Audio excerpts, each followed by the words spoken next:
Hey listeners, Jeff Emig here. We're excited to have Rocky Mountain ATV MC join us as a sponsor of the show. With their huge selection of both aftermarket and OEM products stocked in 2 massive warehouses, they have the parts you need and can ship them to you fast. Head over to their site, RockyMountainATVMC.com, to see why they're the go-to source for dirt bike parts and accessories. He said, if you can't win, wreck someone who can. Exactly. And I knew I wasn't winning that. Why do people not get out of the fast lane? Every time I see that picture of you riding around with that big-ass fro you're wearing, I still get pissed. It was that night I said preparate, but I didn't say what I wasn't supposed to say, and that's A1. Hey everybody, welcome to Real Talk 447. I'm Jeff Emig. And I'm coming to you from the Fox Racing Studios here in Irvine, California. And as you can see, Ricky Carmichael is with me. Again, he is coming to us from Tallahassee, Florida. How's it going, Ricky? My man, what's shaking, dude? Just getting to work, getting this glorious week.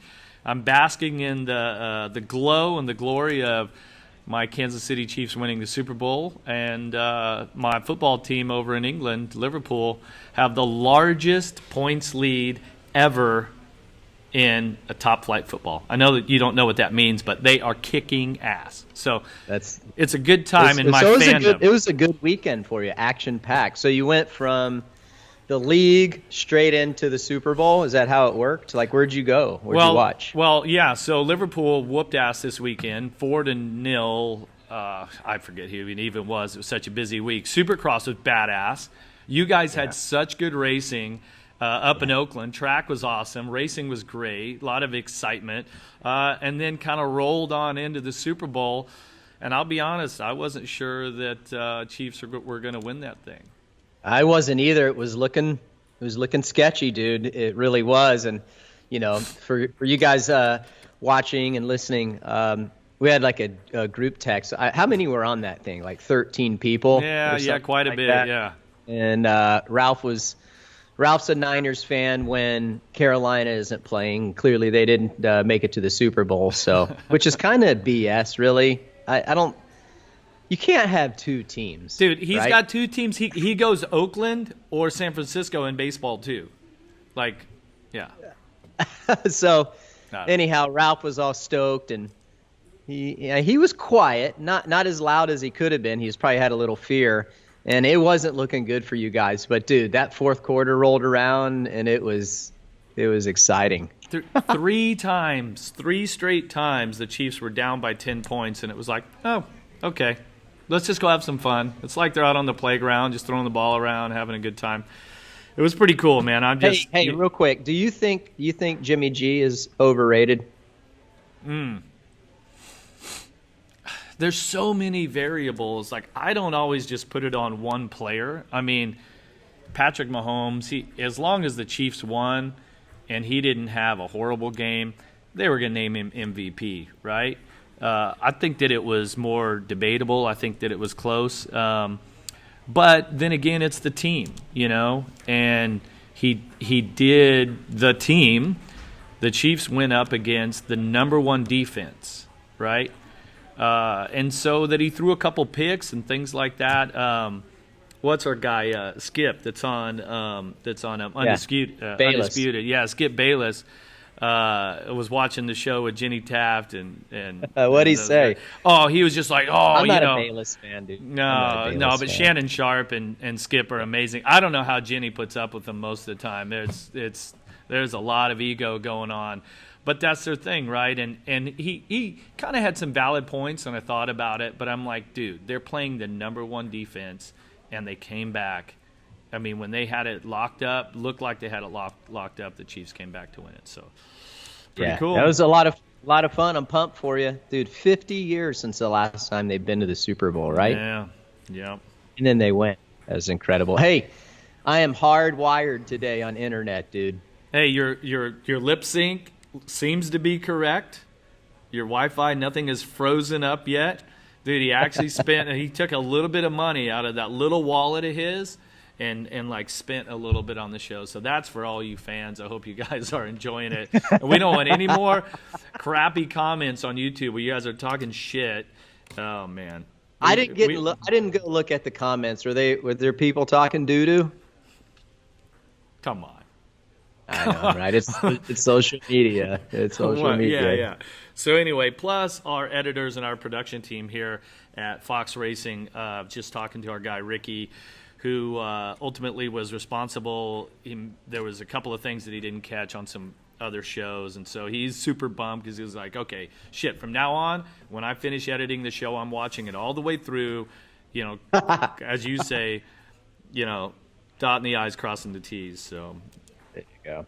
Hey, we got a kick-ass show today. We have got so much to talk about. If we keep it between like an hour and an hour and 15, I'll be surprised because I got 9 pages of shit, dude. Yeah, there's too much. Well, and then you got the research department where that's freaking 5 minutes. No, this is gonna minutes be good. in itself, dude. Yeah, wait till you guys you can see go. his, You can go to the restroom. Wait when here, you're I'm done. gonna show you guys.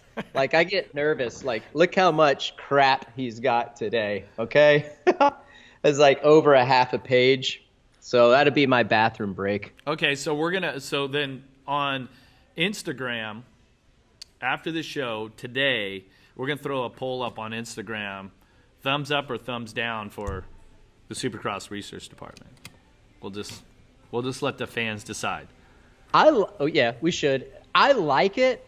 It's just a little lengthy. Is it too long for you? Okay, well then I'll go with Tomac wins his 29th main event and puts him ahead of Bob Hanna, and he only trails Dungy Villo, Stuart Reed, and McGrath. Boom. SX Research Department done for the week. Is that good? Yeah, I mean that sounded pretty good. Yeah, you're fine with that. Hey, don't forget later on in the show, the Rocky Mountain ATVMC has that great discount. People have been hitting me up with direct messages that have been taking advantage of that. So we'll have that another discount. Dude, it's like crazy how deep they discount it, and it's so much that they limit you to only getting 2. But this week's pretty cool giveaway. But last week, the Slick Products giveaway produced some interesting results. And you decided to go with one that wasn't a selfie with you. Right. Honestly, I was a little bummed on the participation. We had all kinds of we got some honorable mentions for sure. There was we'll throw these up right now. If you're watching on the video, we'll show you what those are. Had some creativity going on, but we had one guy that had the oldest. I wouldn't call it a selfie, but a picture of us together. But he's already won before. Daniel Reese, yeah. Daniel Reese, we appreciate your participation. He's won the Slick Products wash kit giveaway already. So we found a winner. I believe it was from 1998. He posted a picture of Rhino and yourself, Jeff. Not sure what race it was at, but Airlinks GC. His Twitter handle is @Links, capital G, capital C. You are the winner, my man. That was a good throwback. So wash kit, you get. Is this in the wash kit? The off-road wash. That is. Yep. That's the off-road wash. The shine and protectant. The shine and protectant, and then the degreaser. Yeah. All right. Exactly. Well, that was interesting what Brian from Slick was telling us about the product. I mean, I'm like, well, why not just use some of the other, products that you get at Home Depot or whatever. And when he really told us the science behind it, it's like, wow, that actually makes sense that these products are specifically made for off-road vehicles, and like it'll take dirt off, but not take the lubricants and oil and stuff that you need on there. So pretty cool. Yeah, it's a non-degreaser. So only gets the heavy stuff, the heavy gunk and stuff off. Doesn't remove any of the oils and greases. That right there. So if you want the grease to come off, then you get this, like you spray it in a certain spot. But if you don't, you just use the wash. All right, pretty cool stuff. Thanks to Slick Products for being a part of the show here.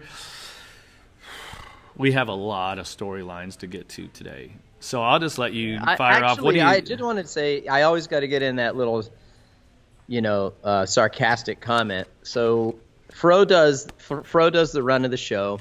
And we're on a group text with some people, like, hey, what would you guys like to hear? And I'm looking. He sends me the run of the show and the storylines, and there's like one thing that we talked about, and I gave him a crap load of good content. So I'm looking at the storylines, dude, and good is subjective. That's in your opinion. Okay, you're right. But yeah, we got a lot of great stuff to talk about. And the thing that I'm happy about is it's not all about rehashing the weekend.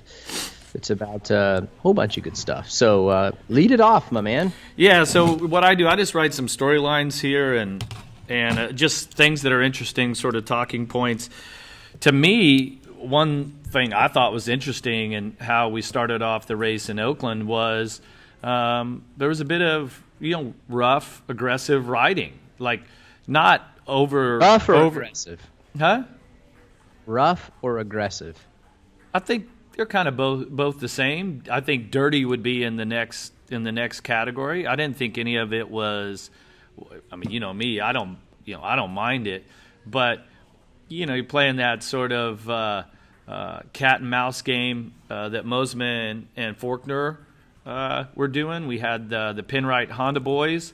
The teammates were going at it with each other while they were leading a heat race, so that was pretty rad for those guys. And the track being a little bit slower in spots and having those 180s really allowed for that, right? Yeah, I had this one guy, and we're going to get into it, get to it in a little bit. This dude just coming at me on Instagram, and he's done it before, and he's so negative, dude, and just about like the track and the racing, and if the track doesn't benefit his guys, he gets pissed. Well, who's this guy then? So I know you're not. I know your style. Yeah, you're not going to. No, I'm not going to call him out. We're going to get into. I'm going to tell you guys what his approach is and his view of what's happening. But listen, it is proven that these smaller tracks, especially when the whoops are easier, that it produces better racing. Bottom line, and you can say that the easier tracks are not as good, there's no separations, but what you can't deny is how insane the racing was. And that's what happens when you don't have a track that separates. I don't know if I like the back and forths in like the 90s and I'll call them like short chutes rather than huge long rhythm lanes. I thought they were a little short. However, the balance was good, and how everyone just basically did the same stuff. Yeah. It just makes for good racing. Well, it was awesome. Yeah, and one thing that I like about a track like that, and I know the Dirtworks crew go out and they prep the track and they make it safe, when the track goes away, you see riders make mistakes, because then all of a sudden, so you take the on-off left-hander whoop section, trying to go inside or go outside the on-off, so that change, what was the fast line change, that turn, if you've seen it in the 450 main, that turn, exiting the turn was wasted. Those guys were picking all kinds of lines, and the whoop section got deteriorated. And the best guys, you had Faulkner make a mistake, which ultimately cost him the win in the main event because he makes a mistake. So to me, what I don't like is when the riders can make perfect laps, when the track is prepped so well that they are like on their lap time and boom, boom, boom, and you just click off laps. So for me, I'm like, let it get rutted, let it get rough, let it, the turns and the whoops and some of the stuff go away to where there is some line choice, because I want to see even the best guys make mistakes. Because if you allow a Roxon or a Tomac or somebody to ride perfect laps, they get the whole shot, they're gone, Yeah, I agree. It doesn't, and you have a good point. You're not manually making the track rough. It's naturally deteriorating and getting rough naturally. You're not making you're not talking about, and step in if I'm correct, you're not talking about make the track super gnarly right out of the gate for separation. You want it to naturally develop and get rough, and then let the guys start picking and choosing different lines. And it did. Like everyone wants to say, everybody was doing the same stuff. Okay, let's talk about that rhythm section out of the first turn. Guys were doing stuff a little bit different there. Mm-hmm. Then turning left, they started going 3-3 in that rhythm section before the finish. They always couldn't do that. in the main event. So I saw a lot of guys doing a lot of different stuff, like the section that you referenced before, the whoops. Some guys going inside, some guys going outside. Listen, man, I just think when the whoops are a little bit easier, it makes for better racing. There just gets way too much separation, in my opinion. And we need to see good racing. That was did you enjoy the broadcast? It was good. So even at this, the best guy on the night, Eli Tomac, he made a mistake in an area that was just basically sand with a little bump going into a turn. But if that sand is what adds the variable there, you know what I mean? Even the best guy made a little mistake because that line just wasn't just perfectly groomed, right? So, 100%. Yeah. So that's why I think the racing was good. It was a lot of fun. Yeah. 250 class was interesting. We finally had a change in the points lead. I was surprised that Justin Cooper started off his night a little bit rough. What's your thoughts on what's going on with him? I'll back yours up in a little bit, but with Faulkner? No, with Justin Cooper. Sorry. Cooper. Well, I think he just, and you and I talked about this off the show, you get in a rut, man, and I feel like ACU was in that rut a little bit. You just get in this rut, and it's really hard to come out of it. And he just, since Anaheim, he just hasn't been the guy he started off at. Yeah. At Anaheim 1. And those ruts are really, really hard to dig yourself out of. Some guys are able to do it, and sometimes some guys aren't able to do it.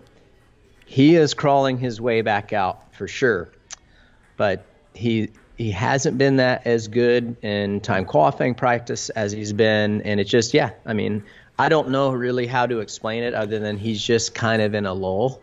Yeah. And he's got to crawl his way out. Yeah. I was texting with him yesterday, and he told me that he's been sick. And I'm like, wait, all of you guys are literally, like, it seems like half of the field, let's say, has been sick, like with the gnarly cold flu, whatever has been going around. So he says he's feeling better. He just wasn't there mentally, just made some mistakes. But once again, I was really proud of him that he came back and managed a podium after such a bad, how the night was going so rough. But it looked like he almost had the whole shot, and he just first turn, second turn, ends up being in the wrong place and lost a bunch of positions. But if not, he could have had a top 3 start. I think he had a shot to win it, even if he was sick. His lap times. What didn't he fall back like 7 seconds and then gain some back? Yeah, he had a clutch move, got an awesome start. Especially when you look at where he was starting, because he had to go to the LCQ. So clutch move there, but then he got going back and forth the first couple lanes with a couple riders, and it instantly put him back. So I was like, that's weird, because I thought he was going to be like top 3 or top 4. And then I look back, and he's like 6th or something, and by that time the two guys, Faulkner and Ferrandis, had just gotten too far out, and there's no way he was going to catch those guys without having a tow. So yeah, and so you've been there many times, but with Cooper, he's never won a professional championship. What's the difference? Tell us what the difference is from holding the points lead, trying to not make any mistakes, and you're like, oh, you're just you're trying to be smart, and now it's like, okay, pressure's off. Now I can just go back to being myself and riding aggressive, and you know what I mean? It's interesting how having the points lead, especially if you haven't won before, affects you mentally. You know what I mean? Yeah. But if you've won, you win 5 of them, you're like, oh shit, I know how to do this. No problem. I got a points lead, and that's what we're going to talk about a little bit later on in the Supercross research department.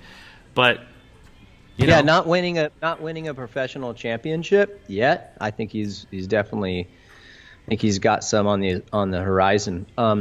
Not winning a professional championship doesn't give him the ability to know where he needs to be every single weekend, and you kind of have a threshold, and you know what to expect. Yeah, he's got a great team manager. He's got a great group of guys around him, and they're telling him the information as if he had been a professional champion already. But still, until he's done it, he doesn't really know what to expect and where to put himself. Yeah. So that's where it's really hard for him. I think if he's able to win a professional title, then he's going to know, and it's going to help him navigate that and manage things, and the approach is going to be a little bit different. So that was a great question. Well, these guys, and these guys have great mentors, guys like Ferrandis. Yep. He's got David Villman, who's got a ton of on-track experience. Our team manager, Will Hahn, has won this same championship before, but it still comes down to the saying, the skill to do comes from the doing. Everybody can help you. It's like with our boy Jet, right? Johnny O can tell him, hey, man, go out, have a good ride. But he gets in the moment, and he was like, I'm going for it, dude. I'm going for the win. But, so Ferrandis takes over the lead.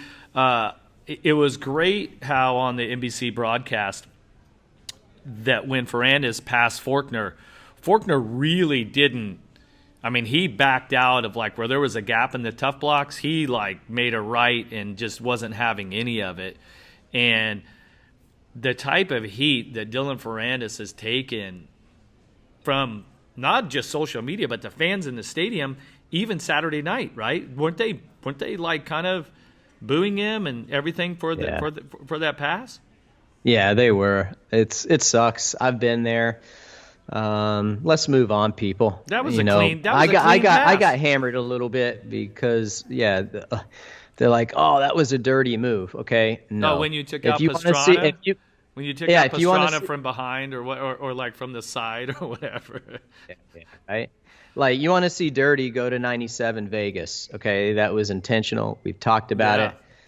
Dude, Dylan knows he's on probation. He went around the corner. They barely touched. I can tell you his intent wasn't to do what he did and take Austin down. He can't. He's on probation, and trust me, I guarantee you his mentor, David Villman, has briefed Dylan on what to do and what not to do. And I really respect David. He's pretty smart, savvy guy, especially when it comes to racecraft and what to do. They're not going to leave it in the hands of the AMA, no. And there's just no way. Can't do that. So I don't think it was listen, I said what I needed to say, Jeff. I want to hear it from you. No. I thought it was great. You know me. I like aggressive riding, so I did think I wanted to give the shout-outs, Oldenburg and Clout on that Penrite Honda team. That was really exciting watching those guys go at it. I thought Jacob Hayes had a pretty good night. He got 12th. Yeah, but overall, he had that good heat race. Oh yeah. Alex Martin was up front for a little bit. Hart Raff, once again, he keeps kind of working his way through that. If he can start up front, it'll be a whole totally different season for him because he's not going to be able to reel in Faulkner, Cooper, and Ferrandis and know that speed unless he runs it in the main event with them. So overall, I thought the 250s produced some really good racing, and I was excited. It was fun. Heck yeah. You want to move on? What was interesting about the 450s too? I want to go back to this what this dude was saying on the gram. Okay, let me pull up my Instagram here real quick. Just kind of jacked up, really. Where is this dude? Sorry. Okay, here we go. So this dude's getting after me. Okay, he was all mad. He says Webb injures Roxon. That's BS. He didn't say BS. He said the real word. Lappers in the way, slowing Roxon and Tomac done. Webb is a B. Oh, then he goes on, weak track designs allow guys like Webb to do well. Okay, that's a slight towards Webb and pretty disrespectful. He was nowhere near the talent of Roczen and Tomac. Your fastest rival talks about it, and so should you. Dude, Webb is a dirty rider. I'm just telling you. Dude, Webb is a dirty rider. I'm sorry. Go ahead. Webb is a dirty rider, and it's only a matter of time before someone put him down hard. So I said these tracks First off, the track was not easy, and even Chad Reed, who's a 2-time champion, won over 40 main events, who knows his shit. Chad will tell you that the track was actually difficult, and what he mentioned is that in his experience, he thinks that when the track gets rutted and more difficult, that Cooper Webb actually rides better, as opposed to when the tracks are kind of clean and not real rutted and easy, just rhythm sections, things like that. Yeah, so I nicely replied. I said, these tracks produce good racing. I think you so. Think the fans want to see a runaway? I think not. But hey, what do I know? One thing I know is the track tonight produced great racing. Dude, and he came right over the top. The track was slow and had maybe 1 to 2 different options. You said it yourself. Webb only does well on the tight tracks with weak whoops. No, I never said he only does well. I said he does well on tracks like this. Roczen and Tomac can beat anyone at any time on any track. The fans want to see these guys do things that separate themselves. You don't think we all loved watching you dominate Moto with 2 perfect seasons or Stu with his perfect season? Come on, that's a poor excuse. Slow, tight tracks produce lappers, and they mess up ASS, making it dangerous. Okay, so options. So the this first rhythm section, options. The second rhythm section, you go over the finish line, go through the sand, you double, make a right, do another double. That corner on off was an option. There's options in the whoops. There's a rhythm before you came back out onto the start straight. So that's 5 different sections where the guys were doing different things. If he didn't like the racing, he shouldn't watch, right? That's what I say. Dude, turn the channel, man. Yeah. It was a killer race. But this dude came at me, and I just told him, I said, at the end of the day, I just said, I'm sorry you were disappointed. The great racing we had all night long. So the pass in the last turn with Roczen and Webb. What do you think? Webb you know what I punks think. him out again. Dude. Yeah. This is the 3rd time now.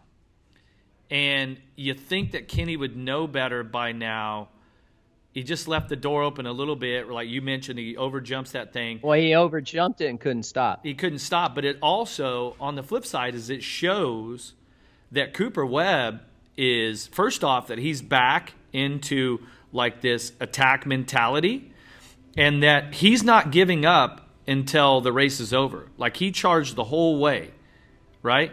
I didn't expect to see that from where he was at, let's say mid-race. But you got to give it to him, man. He's gnarly. And that's got to be in Roczen's head. It's got to be in Roczen's head now.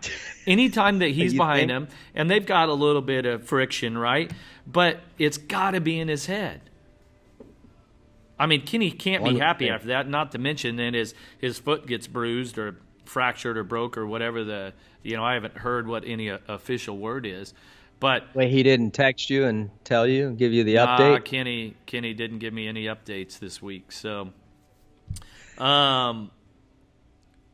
he's got to Roczen, if he wants to be Supercross champion, he has to be tougher and nastier and grittier in those times.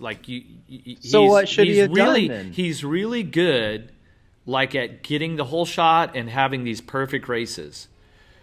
But when it's time to get scrappy, which you're going to have to do with Tomac, and Tomac's it's going to come down to it. There will be a race where these guys, where the AMA is going to be involved because they ran into each other. Mark my word. Mark my word. By Atlanta. You're bringing it, dude. Fro's bringing it today. It's because of watching Skip and Shannon on Undisputed. I'm all fired up. So you're calling it. There's going to be a tangle up between the 3 and the 94. Hey, and if I was Ken Roxon, the best thing I would do is I would find if the opportunity presents itself, I would lay Webb out. I would lay out, and if it was like practice or something, I'd just stop and look back.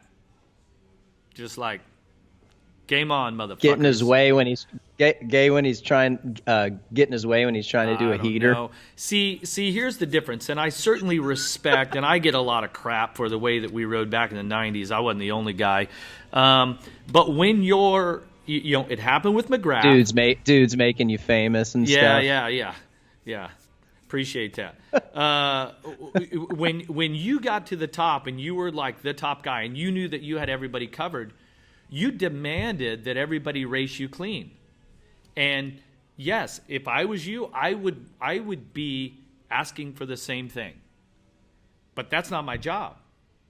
Sorry, I don't have you fitness wise. I'm a tick off in the lap time. So how do I still go and try to win the race? I'm going to try to get in your head. I mean, you go back and talk to Ricky Johnson and Bob Hanna and some of these guys, man. Ricky's like, hey, if you knew that, like, somebody had a broken toe, you'd walk up to them on the starting line and accidentally step on their toe and be like, oh, shit, sorry, man. I didn't know you had a broken foot. You going to be all right here this race? And, like, you talk to some of these guys, and that is part of the gamesmanship and sort of like the strategy that you have to have when it gets close like this. I don't know. I think... You know what used to really piss me off was dudes that, if say I got a bad start and I'm coming through, it's like lap 10 or whatever, and dudes would just go out of their way to make life miserable on me, dude. And you don't have to let me go, but here was my thought. I'm like, dude, listen, you're riding like an idiot right now, going out of your way, right, to be a jerk, and I'm okay with that if you're willing to go the full 20 laps. Yeah, there's certainly If you want to battle, let's battle to the end. Don't just like block me and try to run me off the track and go out of your way to just have horrible racecraft. If as soon as I pass you, you're in 2 laps, you're 10 seconds behind me, dude. I'm all for aggressive, tough riding if you want to go the distance. Let's do it, dude. From lap 1 to 20, I am game. And that's what was so fun about racing guys like Chad Reed and Stu, is you knew they were going to go the distance, especially in Supercross. Like, what was the dude's name? They called him One Punch. Tyler Evans. Like, if he started in front of you and then he starts jacking with you, let's say, like, he ain't going 20 laps. He's not even going 8 in a heat race, right? So if that was the case, you would look at that like, come on, dude, just race clean and let's both try to be safe. But if you and Chad started 18th and 19th, it's on. Like, you guys are battling for the time. Yeah, okay. All right, so that's where you draw the line. Yeah. So that guy, anyhow, yeah. So you think that Kenny? Well, like, what was Kenny supposed to do there? You're saying he needs to be tough, but going back to the last lap pass, last corner pass with Cooper, I mean, what was Kenny supposed to do? So you've got Cooper Webb behind you. You had happened what's happened the last 2 years, and you didn't think to get to the inside. I would have been inside that whole thing. I would have like rolled it, blah blah blah blah, and take the chance. Well, he had to triple. He had to triple the middle so 3. He fucked up and overjumped the triple. Yes, that's his mistake. So he made a mistake within that. So then how could he block? I still think he needed to be further to the inside. I mean, we're splitting hairs here. Don't get me wrong. But you gave Webb one little opening, and Webb's like, I'm taking it, dude. Yeah, that's what wins you championships. Webb is good. Webb does have the eye of the tiger like that. Yeah. And you know what? What blew my mind is I haven't looked at the individual lap times yet of the last, say, 7 or 8 laps, but I had written him off. and I told everybody, hey, he's got to win this weekend. He's getting a lot of heat from his team, rightfully so. He should be. He's defending champion. He hasn't raced like one just yet. There's no wins. We are 5 races into the series, and up until this weekend, he hasn't shown us much, So, Ralph Shaheen on the show quoted, was it Roger DeCoster or Roger or yeah. Ian? That Ian told us what Roger said. Yes. Okay, but basically, paraphrasing, Roger was like, you need to figure out what the hell you want to do with your season. Are you going to waste our time, or are you actually going to race for the championship? It is basically the gist of it, right? Yep. Exactly. And he said, I'm in. I want to be champion again. Right? Yeah. He didn't win the race, which you said was going to be critical that he gets a win sometime soon. But he certainly minus a win, it was the best outcome he could have had. So he saved it. On to the next weekend. I haven't seen the track map yet. Is there 2 sets of whoops? I don't know. I don't look at the track map until I watch you guys on TV. I'm actually going to see you this weekend, though. I'm going to be down there. Are you? When you coming? Get my free Jamesons from Ralph Shaheen for my Chiefs winning the Super Bowl. Ralph lost a bet. Hey, and then last thing on this, and we'll go on. But you could see, I think we talked about it last week on the show, but how pissed off that Tomac looked in the post-race press conference. You could see that the win that he got this weekend mentally did a lot for him, and he wanted revenge. You could just see it. I mean, It's almost like his teeth were gritting, and the excitement he had. That was a moral victory for sure. It's so rad. I know,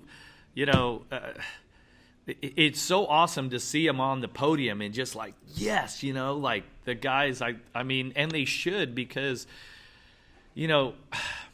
eventually a day will come where you don't win any of these races, and you have to celebrate each and every one of them. But I thought that was a huge victory for Eli. Hey, so we talked a little bit about Webb here, so I want to go to the Supercross Research Department. Defending 450 champ Cooper Webb is 5th in points, 18 points behind the leader, Ken Roczen. The Research Department decided to take a look at how Webb stands in relation to other defending champions after 5 rounds, since the point system has changed to more or less the current system in 1985. Okay? So there have been 35 seasons since then. 9 times the defending champion either retired or did not race a full season, like you did in 2007. You rode half the season. Or were injured and unable to defend their championships, like Jason Anderson last year. And technically, I didn't ride the last races, but I think by then I really wasn't defending shit. Now we're looking at 27 seasons. So 14 riders have successfully defended their championships. Most recently, it was Ryan Dungey in 2017. So that leaves 12 other unsuccessful title defenses. 12 other unsuccessful title defenses. The most recent champion to race a full season yet failed to defend his title, that was Ryan Dungey. The 2010 champ was 5th place, 38 points behind James Stewart in 2011. He was only able to recover to 3rd place behind Villopoto and Reed in the final standings. So at this point of the season, he was 38 down, came back to 3rd. Yeah. A total of 7 times the defending champion was as far back or further back than Webb is right now. And only one of those riders recovered to win the championship. It was our guy. Yeah, Ricky. but I got lucky, though, if you think, because DV Villman, he got hurt doing a photo shoot just before Daytona. And so I won Daytona, so that was a 25-point swing, and I think we were back to even after Daytona. And dude, listen, the pressure was on, Fro. I mean, I had to win. I was in a win situation. I had basically to win out, because I was just assuming that if I didn't win, Villman was going to win, or if I won, DV was going to get minimum second. That's just how the cards were falling that season. Yeah, but it's all part of it. It's it man and machine. It's part of the championship. You don't give the You don't give the title away after 5 races. It's a full championship. And so in 2002, you were 25 points behind David Villman, yet came back to win the championship. So while it's not impossible, Webb certainly has his work cut out for him if he wants to repeat as a Premier Class champion in 2020. If you want more of that information, go to Instagram and follow SX Research DEPT, Research Department. There you go. Good stuff. Thanks, Research Department. All right. Yeah. Look, I'm going to cross it off the list. It's done. No more Research Department for you. You want to talk about the next thing on that page there? Yeah. So I'm really excited for this guy. Most of you guys saw it last week on Racer X.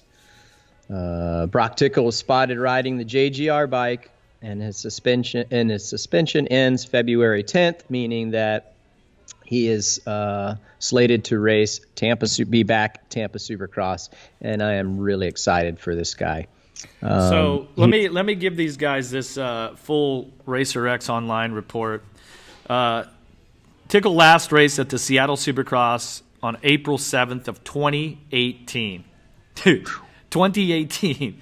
The following week, he was notified by the FIM that he had been provisionally suspended from competition following an adverse finding of 5-methylhexane-2-amine, specified substance under Section 6 as a stimulant of the 2018 FIM prohibited list in a urine sample collected from him at the San Diego Supercross on February 10th, 2018. Red Bull KTM then parted ways with him on May 15th, so about 3 months later of 2018. Tickle then... Well, no, not 3 months later. Dude, basically a month later, a little over a month and 3 days after he was notified by the FIM. Oh, after he was notified, yeah. So April 7th to May 15th. Okay, yeah. So we go February 10th was the race. April 7th was the notification. May 15th, Red Bull KTM clipped him. Tickle then spent a lengthy time in limbo waiting for information on when he would be eligible to return. He was notified in May of 2019, more than a year after he was told he failed the test, that his suspension would last 2 years from the date of his original test. That makes him eligible to return on February 10th. The Tampa event on February 15th is the closest race to that date. Yeah, I'm so stoked for him. Props to the JGR team for giving him that opportunity. Has he taken it? Has he actually taken the ride? I mean, I thought it was still in limbo.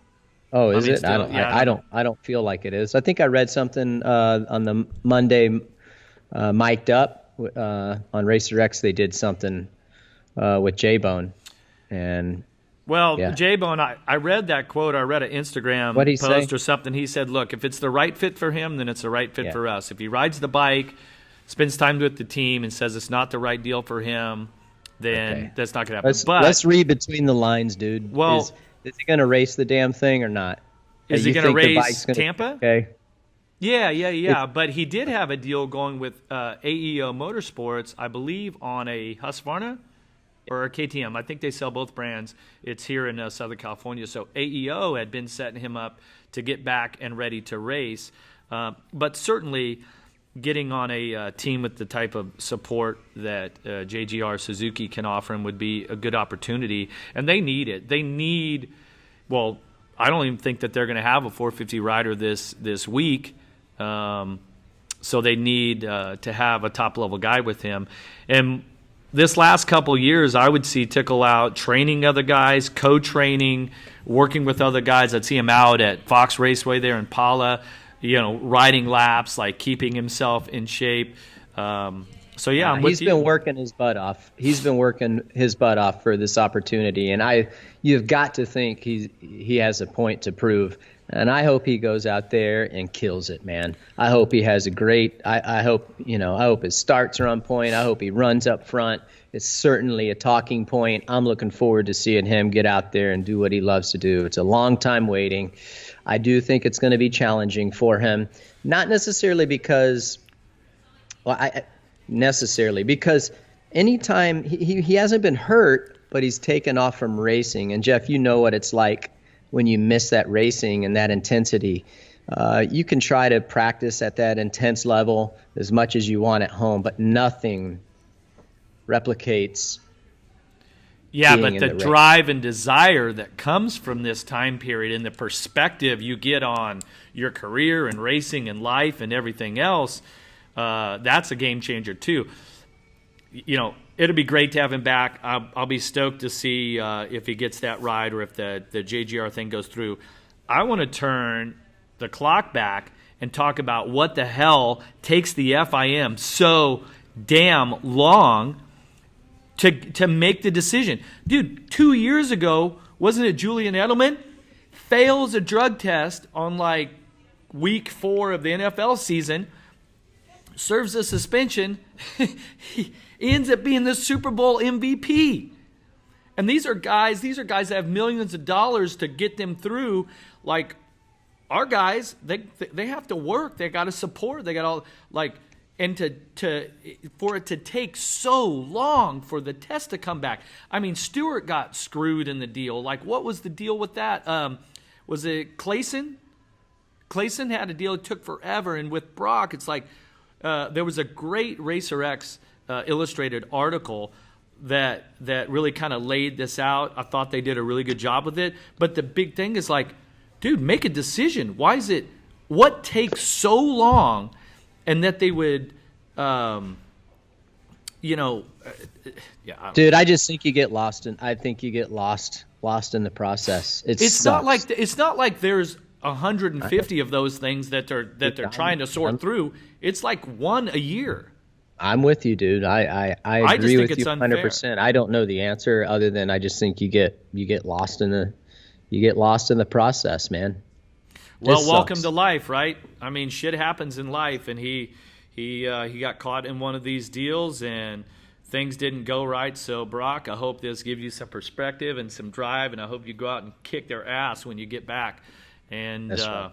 Yeah, dude, get back. You're fired up today, dude. I am so fired up. I love it. I love it. Just water, dude. Just my Liverpool water. That's all. I need a Kansas City Chiefs sticker right there now too. I know, right? Champions. All right, Brock, we wish you the best. Be stoked to have you back. Well, now let's turn our attention to the RM Fantasy SX that our friends at Rocky Mountain ATVMC put on. If you guys haven't gone on there, go to rmfantasysx.com. You can play for free, win all kinds of cool stuff. Create an account if you haven't already. Then go to scroll down and go to Browse Groups. Click on that and then search for Real Talk 447. You can join our group, which I was horrible last week. I had the right top 5. I just didn't have them in the right order, and I wasn't even close on the wild card. So then you can join our group from there. There's an added bonus. We're going to be giving out prizes to the members of the group throughout the season, and we'll be using the stats from the SX Research Department to help you maximize your fantasy Supercross points. Is it too early to ask for your recommendations in the 450 class? Well, you know my standard answer. Yeah, I don't know. Ricky says, I don't know till about lap 10. I can't tell you till about lap 10. This is typical Fro. It's such bullshit. Dude, it's such bullshit. Oh, I don't know till after the start. Did you know who was going to win this weekend? Did you know who was going to win this weekend? No, I listened to your dumbass, and I chose Webb. I was listening to you. I was only one position off. I was listening to you on the. So I was watching practice, the final qualifying, and you're going, dude, it's a must-win for Webb. The track's going to be slower. The what, blah blah blah blah blah. And I'm like, I got sucked into your analysis and actually believed you. My mistake. Hey, once bitten, twice shy. What can I say? No. You know what? You're sounding like JH now. You're passing the buck. Harvey Mushman. Don't listen to what I have to say and base your predictions on my analysis. Yeah. All I know is that the recipe of that track was right in his wheelhouse, and that is a fact, Jack.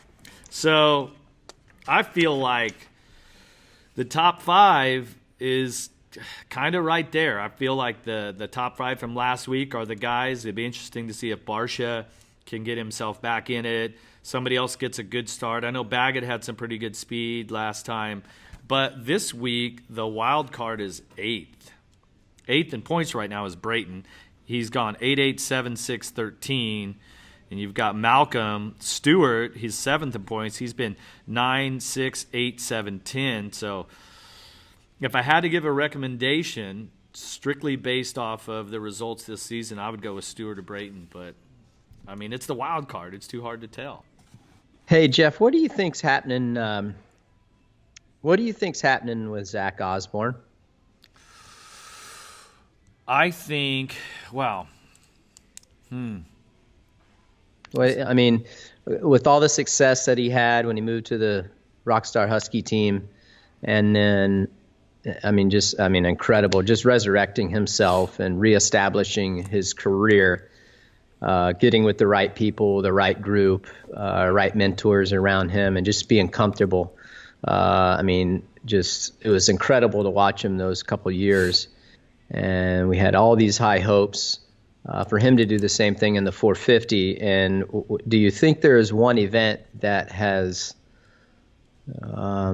really held him back from reaching his true potential in the premier class? Yeah, I do. And I thought about that the other day, and I appreciate you asking that because I actually think I might have some legit analysis here.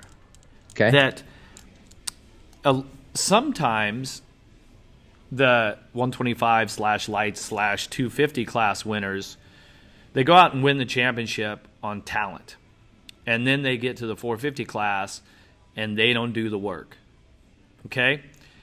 And sometimes guys have a really good bike and they go out and win the championship, and then they get on another team where their bike isn't so good, and all of a sudden they lose their confidence.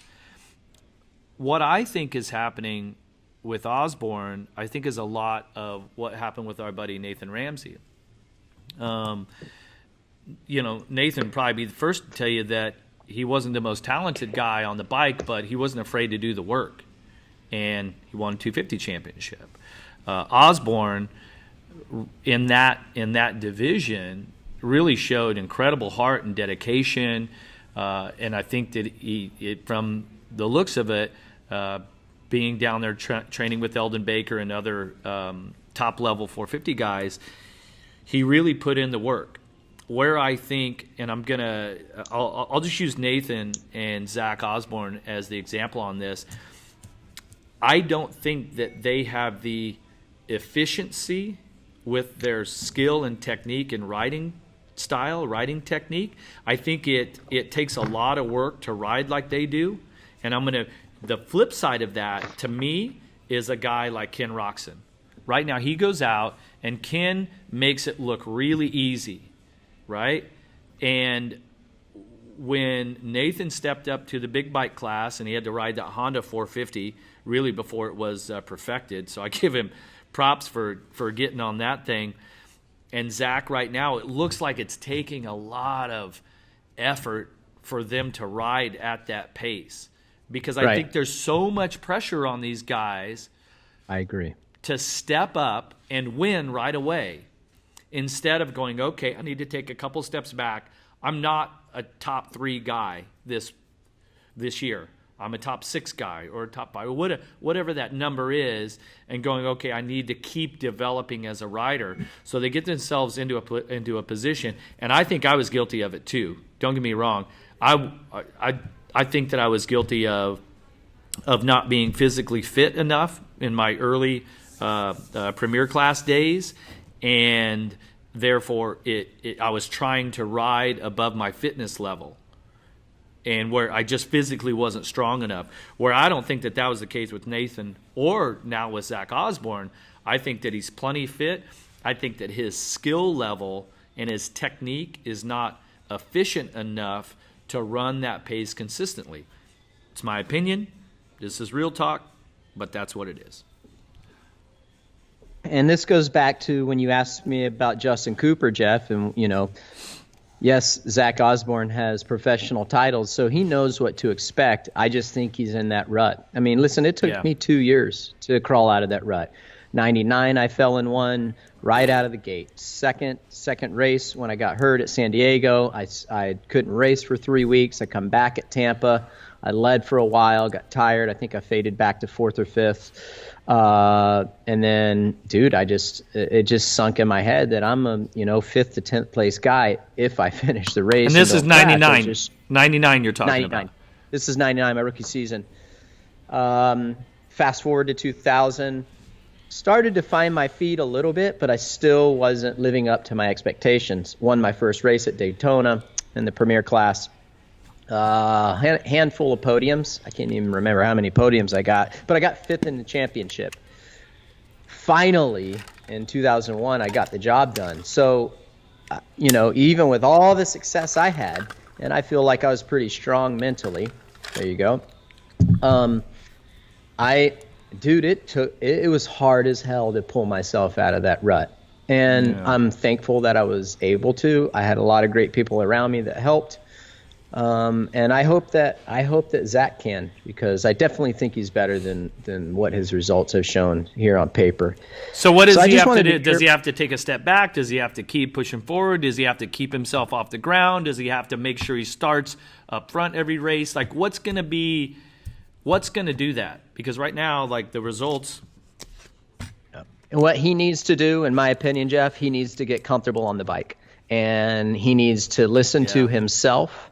And he needs to work with his team, but at the same time, he needs to get comfortable on his machine if he's not comfortable on his machine. I had a chance to talk to team manager of his race team, and they were working at getting him a little more comfortable, kind of going back to what his setup was like on the 250. And really, that's the changes that I made going from 2000 to 2001. I'm like, dude, I really need to rethink my setup on my bike and get it to where I'm comfortable riding it. Yes, it might go against the laws of physics, and the suspension guys might not like it, but at least let me try it. And if I prove myself, then this is the road that we're going down. And myself personally, that's what I believe, that he needs to start there, get comfortable on the bike. And then, Jeff, you know how it is. Once you get comfortable on the bike, then you start, play a little defense on the start. That way you're coming around in top 5 or whatever it might be. And then that confidence starts to rise, and just start believing in yourself. Just never stop believing in yourself, man. Never stop believing in yourself. You are a champion, and you can still be up front at the premier level. Yeah, the element of the motorcycle and being comfortable, when you were talking about that, it was really coming back to me that in my early days, we didn't quite have our chassis set up as good as we would have wanted. The Hondas were really good back in those early 90s. It seemed like Henry, Lamson, McGrath, whoever was on the bike, they were in Supercross. They were just better during those years. That's probably why MC won all those titles on Honda, because it was the bike. Huh. It's a combination between the both. Hey, so Osborne starts off with the 14th, not good. Then he goes 5-4. So he's like, okay, yeah, this is probably where he believes he should be. Then he gets to 18th at Glendale, was just a nightmare. I'm surprised it's even an 18th, because he had got DQ'd the one race or whatever. And then goes 11th at Oakland. So it's kind of been like, not happy with the start of the season. Has a couple good races. Okay, now I'm in where I need to be. Glendale went crappy for him, right, when he had the lead and fell and things like that, and then backs it up with probably a pretty disappointing 11th. So probably going to be a lot of ups and downs for him here, not dissimilar to you in 99 and 2000. Yeah, so he's just got to believe in himself, man. That is a damn tough hole, and you know how it is, Jeff. It's a really hard one to dig yourself out of, but I believe he has the mental capacity to do it. Then I think he just needs to get more comfortable on the machine. That's what I think. Yeah, I agree. Well, now it's time for the Rocky Mountain ATV MC promo. So all of you listeners and viewers on YouTube that are looking for kick-ass discounts, the item this week is the Tusk Recon hybrid tire. We're going to throw up the link to this. The Tusk Recon Hybrid tire combines the benefits of a soft, sticky trails tire with an off-road motocross tire for optimal performance on single track and enduro use. The soft gummy rubber compound hooks up and conforms to rocks and roots like trials tire, and then it has a motocross-inspired tread design to perform well in the mud, sand, aggressive cornering, and braking. So check that out. Use the offer code 447RECON. That's 447RECON. They've marked them down to $49.99. Normal retail is $59, and you could throw in any order of $75 and over for free shipping after plugging in that promo. Limit 2 per person, runs for 48 hours after the show gets up, and we apologize that hasn't been super consistent. This Recon tire, this hybrid thing, guys like you and I would never use it, but it's what has the evolution of what those guys are doing with like the enduro cross. Have you ever felt one of the tires that the enduro cross guys use? No, dude, no, it's I like haven't. marshmallows. Really? Like it's super soft and sticky, yet because they have like mud, water, rocks, but then it has to stick like a trials tire or something. It has to stick when they go over rocks and tree roots and logs and crap like that. Roots. Did you guys catch that? Root. Can you spell that? Roots. You want me to wash the root? Root or root? It's a root. I guess. Don't even get started with me with the English language, dude. You have so many typos. It's unbelievable. Well, yeah, I was doing text to talk.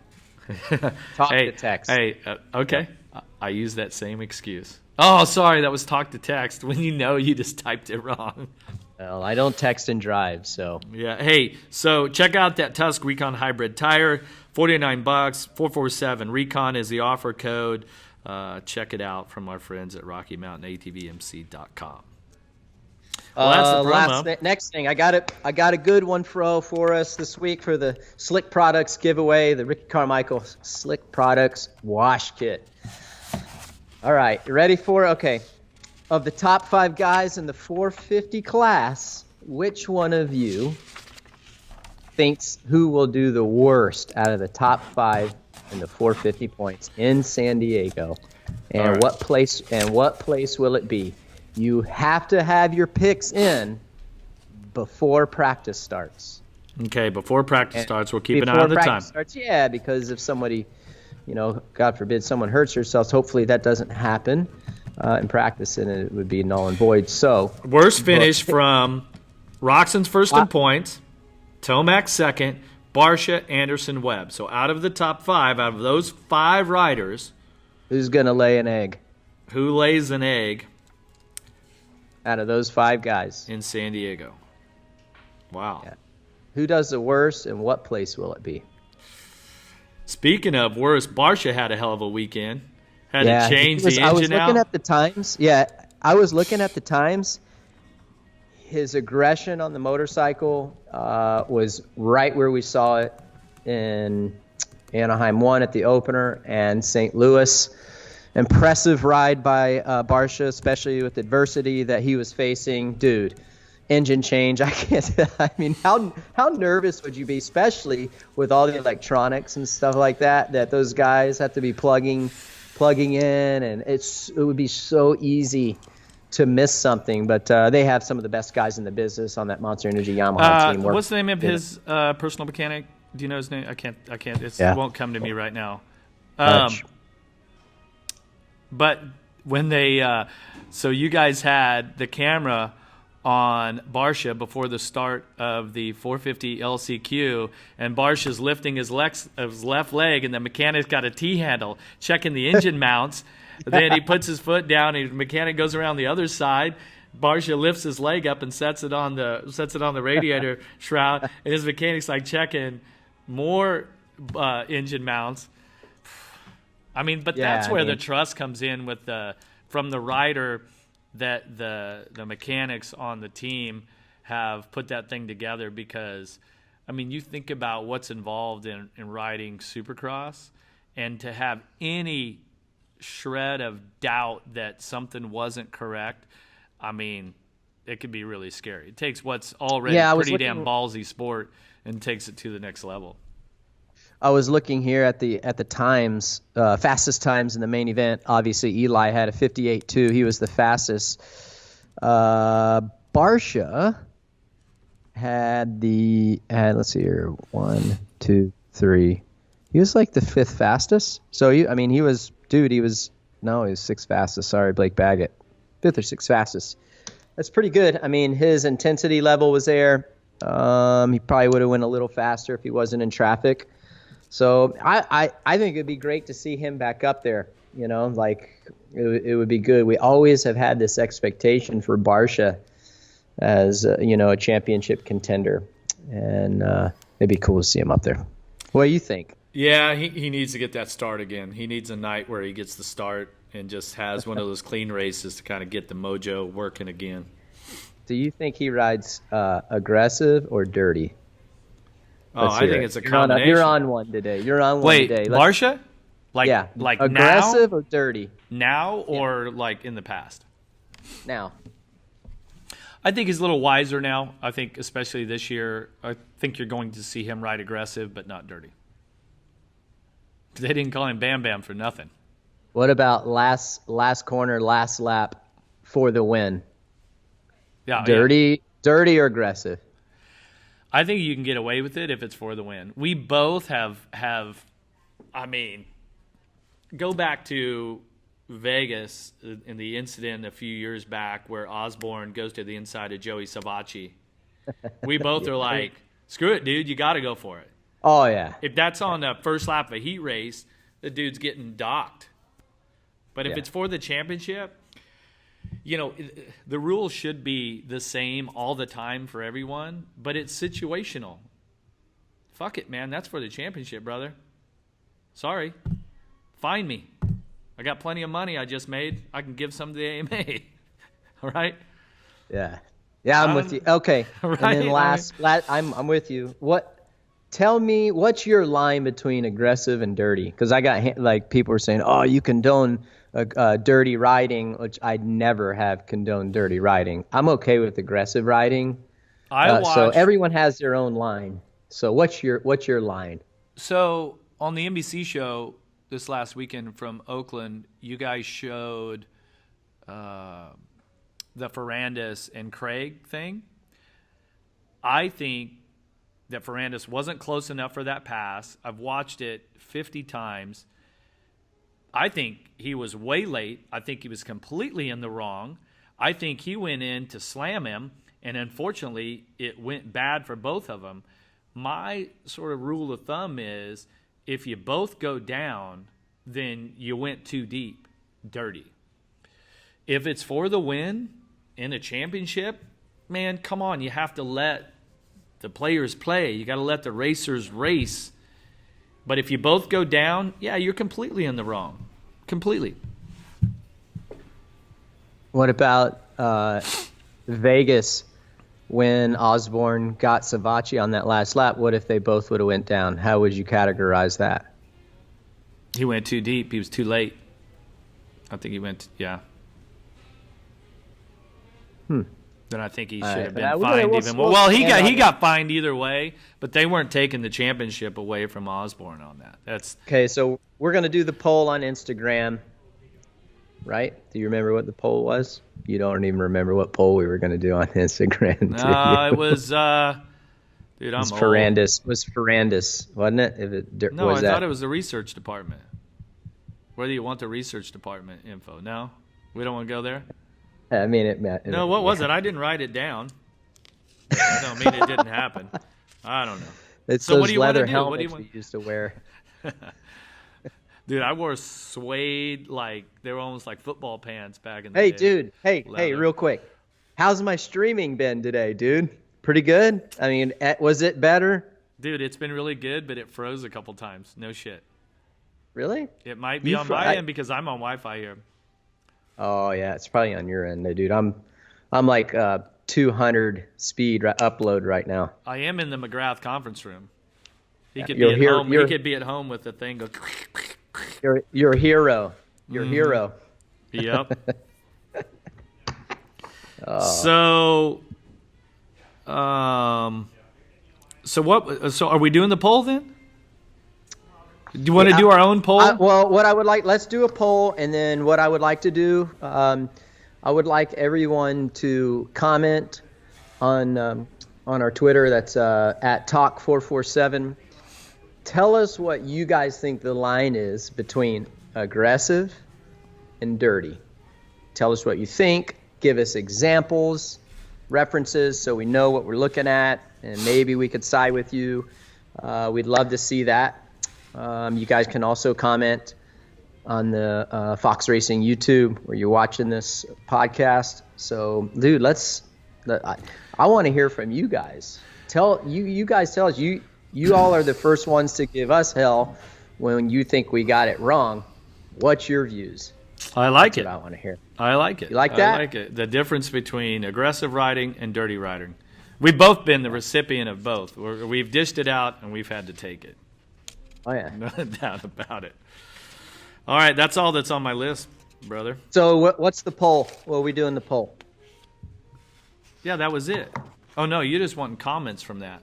Yeah, I want to know. The poll was research department, thumbs up or thumbs down. I'll throw it up on my Instagram.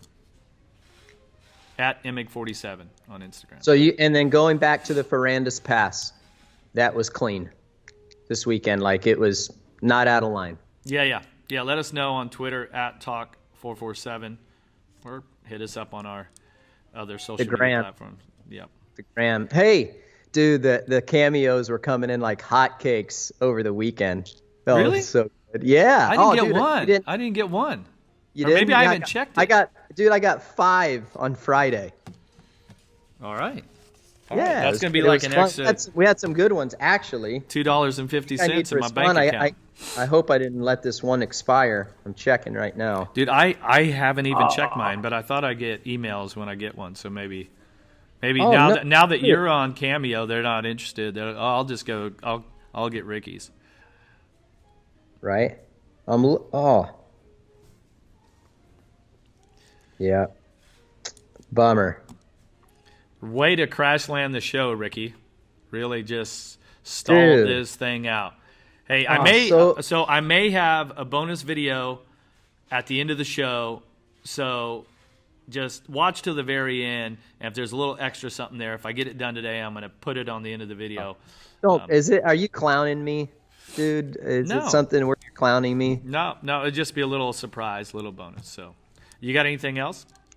No, thanks for everybody. I thought this was one of our best shows this season. I loved the content that we had. Not rehashing so much of the racing. Love your insight. You came in hot today, fired up. Maybe you need to watch some more Undisputed with the boys. Well, I was all Jenny. fired up from the Super Bowl. I take a Rhino Power motivation before every show. I'm just like, you get motivated. I slept early. I went to hot yoga yesterday. I trained yesterday. I ate good. So I hope I don't get tested by the FIM. I'm on prednisone. I was on my mountain bike last week, and dude, I got like poison ivy. I'm so bummed. So hope they don't test me. Test positive for steroids. I hope I don't get tested too. That's terrible. Dude, what do you everybody talks about like all these guys getting in trouble for PEDs, right? Performance enhancing drugs. Dude, I went down for performance decreasing drugs. If you're the competitor, you should be just like, PDDs. let it go. PDDs, yeah. Just like, hey, just go ahead.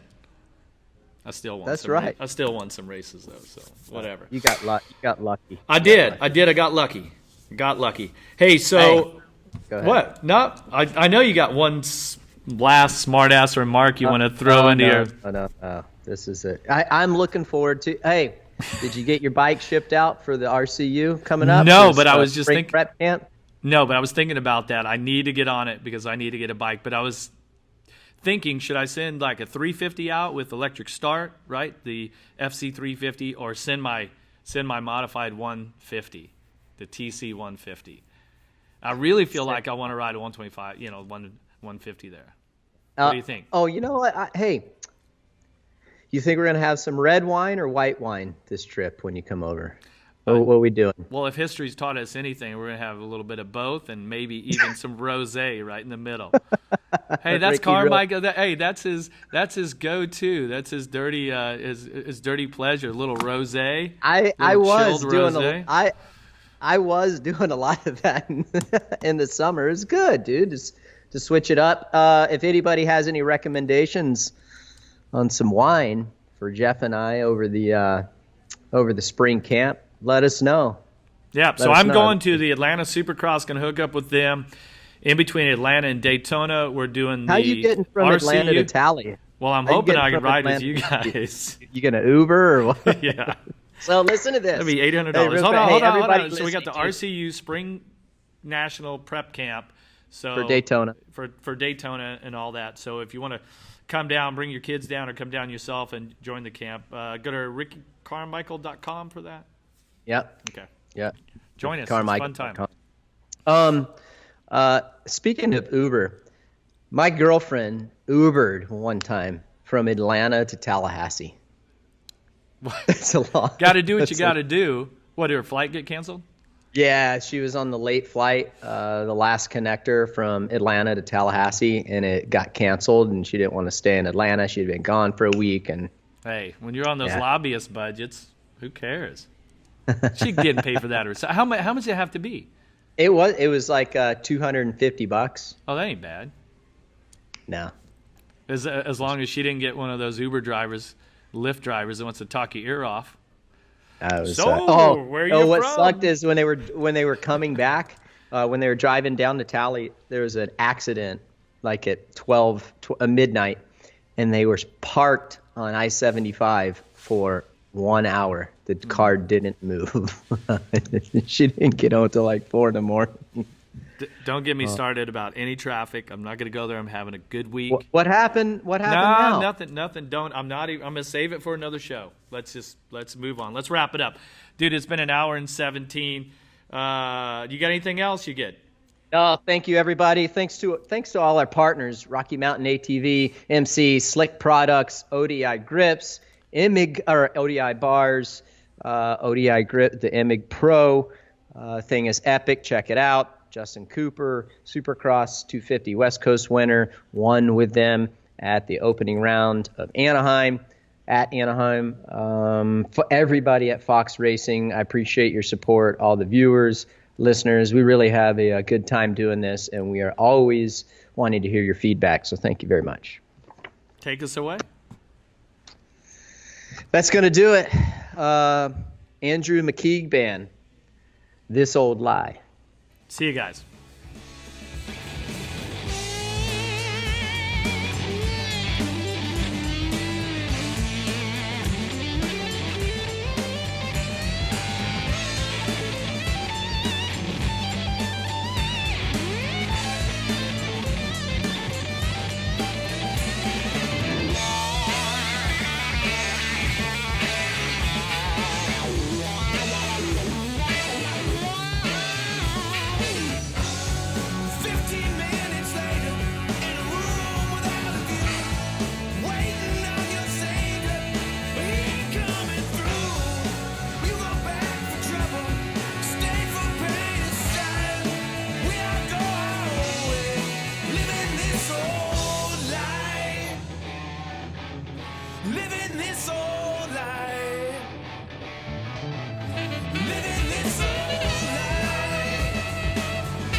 Hey, everybody, I promised you some bonus footage here from the podcast today, and I just couldn't pass up the opportunity to do another call here and record it with my buddy Ralph Shaheen, of course, who is a San Francisco 49ers fan. And I just really wanted to talk about this Super Bowl and get your thoughts on it. Is that the actual TV in the background where you watched your 49ers lose, or were you inside? Yeah, no, that's it. And let's and let's put this exactly what it is. You didn't want to call your old buddy Ralph and talk about this. No. You want to call your old buddy Ralph and gloat over this. I'm not really looking for any analysis, Ralph. I just really wanted to just rub it in. Dude, it was a hell of a game, though. You got to give it to him. Like, it was a pretty good game. I mean, it was tied at the half, right? Yeah, which meant the second half, you start all over again. And we were supposed to have the ball, which would have been great. But, I was okay with the first half. The Super Bowls, usually both teams kind of feel each other out a little bit, get a sense, get the jitters out and the nerves out. So I wasn't surprised it was 0-0 at the end of the first half. I wasn't happy with that call on George Kittle, our great tight end. You mean when he pushed off? When he pushed off? No, he didn't push off. So, look, if you go back and you watch the Rudolph, who's the tight end for the Vikings, in the wild card game against the Saints in the end zone, that was pushing off, and he got away with it. In the Super Bowl, where you're really supposed to let these guys play a little bit, I mean, there's this little arm fighting there, and they called it. But, I mean, look, to RC's point, which we were all in that group text, you can't let the refs dictate the outcome of the game. You got to win the game outright, and we did, and you guys did. Yeah, I mean, you got to play above a bad call, right? I mean, of course. Yeah, yep. I mean, yep. Bill Belichick has always talked about that. What's that? I said Bill Belichick has always talked about that. Yeah. If it comes down to a ref's call, then we didn't play good enough. So, yeah. 10 with 6-7 minutes to go, and we basically gave the game away. You can't. The thing about Super Bowls, Fro, it's just like a Supercross championship, right? You can be on the top of your game and win it one year and think, oh, you're going to crank out 3 or 4 of these in a row, and for whatever reason, it doesn't happen. So when you're there, I know that and more you're than up by 10 is something you know all too well, right? Yeah. When you're there and you're up by 10 with that little bit of time left on the clock, man, you can't let that slip away. And we did, and your guys didn't. And, you never know if you're going to get back. I mean, that really Kansas City at 6:14 is when they finally scored that touchdown and got on a roll. But with 6:15 to go, the Niners had a 10-point lead. I mean, it's like right there. And you got the number 1 defense. So that's what I thought was great. Yeah, the matchups were great. And just, I mean – I shouldn't be surprised, but it's crazy to think that the Kansas City offense were down in 3 straight postseason games, down by 10 or more, and ended up winning. Like, just insane. Well, that's the story of your team throughout the postseason, and it's an amazing story. And, look, they were certainly the emotional favorite for the majority of the country, and I get it. Mahomes is an amazing talent. He's a superstar in the league and will be for quite a while. And Andy Reid is a great coach, and so many people wanted to see him finally get a Super Bowl when he didn't get that one when he was in Philly. So, yeah, it's a big deal. It's a good deal. Unfortunately, if we're going to lose, I'd rather lose to you guys and a handful of other teams. Well, so I'm going to see you in San Diego this weekend, and our bet on the Super Bowl was that you're buying the Jameson. So I will see you Friday night. I'm really glad that we didn't do something crazy like, loser has to wear the other guy's jersey kind of thing on air. I'll bring one if you want. I've got some buddies that lost that. So like Jeff Gordon has to wear, who's a big Niner fan because he grew up out in NorCal like I did. He's got to wear Clint Boyer's Chiefs jersey at Daytona. And Ron Capps lost a bet to Boyer too, and he's got to wear a Chiefs jersey at Pomona this weekend. So I'm getting away a little bit better than that because you and I just share Jameson together, and I'll always have one of those in my palate. Yeah, well, as long as Ron's is fireproof, then he'll be okay. He's been on fire lately. Oh, dude. Yeah. Yeah. So, all right. Well, hey, Ralph, thanks for catching up with us, and hope everyone, all the Chiefs fans here on Real Talk 447 enjoyed this little bonus coverage. Hey, listen, just like the rest of those Niner fans that you have out there, and I know there's a few that watch your show besides me, Niner faithful, baby, from the beginning till the end. All right. See ya. See you, buddy.